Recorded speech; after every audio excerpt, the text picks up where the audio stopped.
जिथं आपल्याला 1200-1300 मतदान व्हायला पाहिजे तिथं 300 मतदान सुद्धा नाही. तो पेनूर सारखं गाव आहे तिथं आपल्याला 1000-1100 मतं पाहिजे, 250 मतं आहेत. त्यामुळं देऊळगाव सारखं गाव आहे 100% मतदान आपल्याला झालेलं आहे.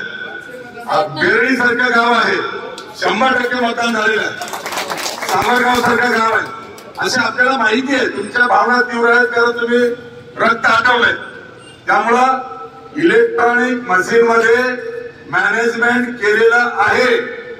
जो 4 नंबरला जाणारा उमेदवार हा केवळ आपल्या प्रेशर कुकरवरचे मत हे घड्याळीला ट्रान्सफर करून 1 नंबरवर आलेला आहे. त्यामुळं कायद्यात काय बसतंय त्याची तरतूद आपण करतो आहोत. माझी विनंती आहे सोशल मीडियावर त्याचा जाहीर निषेध करा. कोणी कायदा हातात घेऊ नका. आपल्याला कायदेशीर जायचं आणि मी आता तक्रार टाईप करायला तिकडे आलोय. जे बटन दाबल्याच्या नंतर लाईट लागतो, आवाज येतो आणि त्याच्यानंतर चिठ्ठी पडते बाजूने, त्याला व्हीव्हीपॅट म्हणतात. त्या व्हीव्हीपॅटची मोजणी केल्याशिवाय निकाल जाहीर करू नये.